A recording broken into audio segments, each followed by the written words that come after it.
नमस्कार, मैं आचार्य अनुपम जोली। मेष राशि वाले लोगों के लिए आगामी सप्ताह अर्थात 8 जून से 14 जून के मध्य आपके जीवन पे आसमानी ग्रहों का प्रभाव और उसका समाधान लेकर आया हूं। तो इस हफ्ते अगर कोई ग्रह चेंज हो रहा है तो चंद्रमा तो होता ही है, चंद्रमा की चर्चा करेंगे, पर पहले शुक्र की कर लेते हैं। तो जो शुक्र है वो मिथुन राशि से कर्क राशि में आ रहे हैं और वो 8 जून को ही शाम को 5:43 पर आ जाएंगे। तो मैंने शुक्र को कर्क में रखा और अब हम बाकी ग्रहों की बात करते हैं। चंद्रमा से शुरू करते हैं।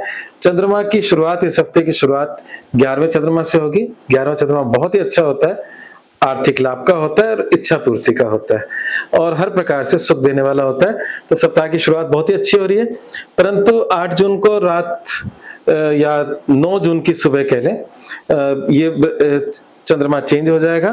तो इसलिए हम ये कह सकते हैं कि 9 और 10 तारीख चंद्रमा 12वीं राशि में रहेगा। 11 तारीख को उस सुबह 8:16 पे आपकी स्वयं की राशि मेष राशि में आ जाएगा। तो हमारे लिए अवॉइड कौन से दिन बन रहे हैं? वो बन रहे हैं 9 और 10 जून को। तो 9 और 10 जून में आपका चंद्रमा 12वां होगा, जिसमें हम लोग कह सकते हैं कि व्यर्थ की भाग दौड़, धूप धूप, ये अपना खर्चे, पानी, इस तरह की वो डिस्टरबेंस, मानसिक खिन्नता, ये सब इस चंद्रमा में होती है, 12वें चंद्रमा में। तो 9 और 10 अवॉइड करने वाले हैं और उसके बाद आपकी राशि में आया चंद्रमा आपको बहुत ही लाभ देगा। आपकी राशि में पहले से ही मंगल बैठा हुआ है, जो आपकी राशि का स्वामी है, जो पुष्टिदायक है, आपको शक्ति प्रदान कर रहा है इस समय। और उसके साथ जब चंद्रमा आएगा तो वो भी आपको स्वास्थ्य संबंधी लाभ देगा, साथ ही साथ उच्च मनोबल देगा और आपके जीवन में काम करने की शक्ति देगा। और चंद्रमा का सफर खत्म होगा आपके वृषभ राशि के अंदर, जो कि आपकी राशि से दूसरी राशि है। तो चंद्रमा ओवरऑल आपके जीवन के अंदर सुख प्रदाता रहेगा इस हफ्ते। सिर्फ 2 तारीख मैंने बोली है, जो 9 और 10 जून।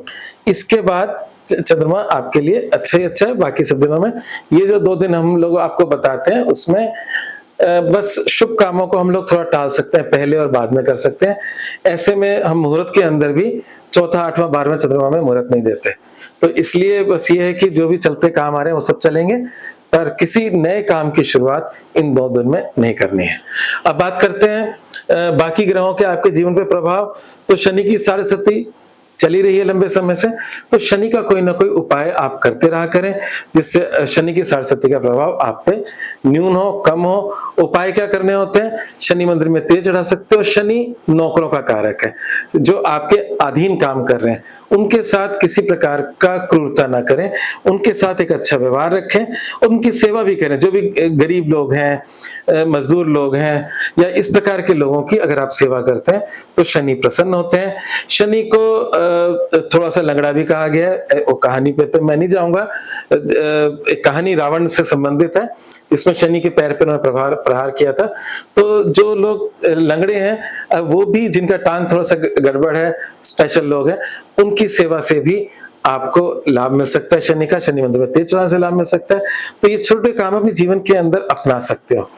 इवन शनि का मंत्र है ओम प्राम प्रीम पाम स शनिश्चराय नमः, इसका जाप कर सकते हो। काले घोड़े की नाल का छल्ला पहन सकते हो। तो शनि की सरस्वती ऐसा नहीं कि इस हफ्ते, ये तो अभी चल रही है लंबे समय से और अभी आगे भी चलेगी। शनि अभी परिवर्तन नहीं हो रहा शनि का, और शनि एक राशि में 2.5 साल रहता है, इसलिए पहला ये ढैया शुरू हुई है साढ़े का फर्स्ट फेज। बात करते हैं बाकी ग्रहों की। तो इस वक्त जो मैंने शुक्र का परिवर्तन बताया, उच्च के गुरु के साथ शुक्र आपकी राशि से चतुर्थ है।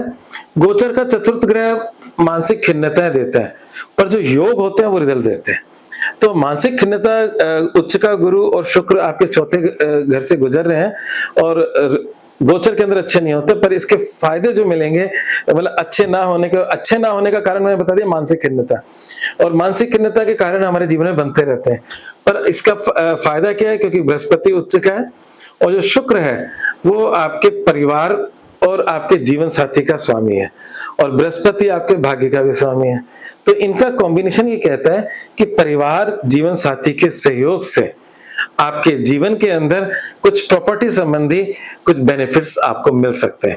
यही बृहस्पति आपके अष्टम राशि को भी देख रहे हैं, और बृहस्पति का देखना बहुत ही अच्छा होता है। और अष्टम को, अष्टम राशि का स्वामी मंगल भी देख रहा है इस समय।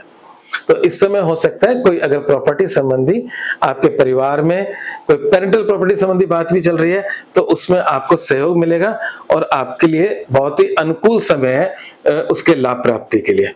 और साथ में अगर हम दूसरी बातें करें तो यहाँ पर क्योंकि राहु केतु अभी दिसंबर तक यहीं रहने वाले हैं और केतु राहु तो इनकम में है, 11वें में है, वो लाभ ही देगा। केतु पंचम में है, पंचम अग्नि तत्व की राशि है, सिंह राशि है, केतु भी अग्नि तत्व का है, तो इसलिए 5वें घर से संबंधित कुछ परेशानियां आप कुछ समय से झेल रहे होंगे। तो उसका क्या उपाय है? तो उसका उपाय आपको करते रहना चाहिए।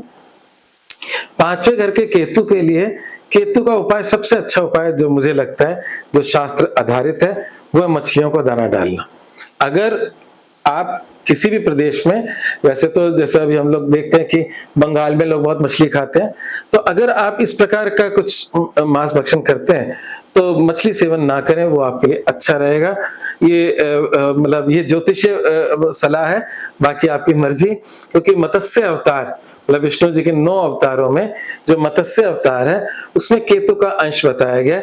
सूर्य के अंश से भगवान राम, चंद्रमा का जो कैरेक्टर है या अंश है वो भगवान कृष्ण के अंदर है, तो मंगल का जो सत्व है वो नरसिंह भगवान में है। इस प्रकार से जो केतु का जो अंश है वो मत्स्य अवतार में है। तो जिन लोगों के जीवन में वैसे तो मांस भक्षण के मैं खिलाफ हूँ, खिलाफ का मतलब मैं नहीं करता, बाकी जिसका जो भोजन है वो तो सही है, उसको हम नहीं कर सकते, तो मेरे जीवन में नहीं है। परंतु जो लोग के जीवन में है वो कम से कम केतु उनका अगर गड़बड़ चल रहा है या केतु से उनको नुकसान हो रहा है तो उनको बचना चाहिए, ये मेरी सलाह है। तो मछलियों को दाना डालना सबसे अच्छा उपाय है। लाल किताब के हिसाब से चिड़िया, कबूतर और डॉग को भी केतु से जोड़ा गया है, तो आप चिड़ियों कबूतर को दाना डालें, वो भी बहुत अच्छा है। कुत्ते को रोटी डालें, ये भी बहुत अच्छा है। तो ये सब उपाय करते रहेंगे तो आपके जीवन में सब कुछ अच्छा बना रहेगा। तो अभी यहाँ पर दिक्कत क्या दे रहे हैं?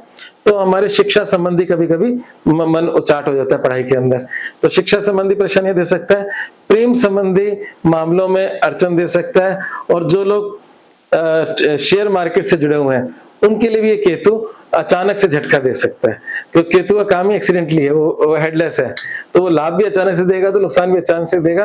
और जहां अचानक वाली कहानी हो वहां थोड़ा सा संभलना चाहिए। तो इस प्रकार से। और अगर हम वैवाहिक जीवन देखें तो वैवाहिक जीवन के लिहाज से समय अच्छा है, ठीक है।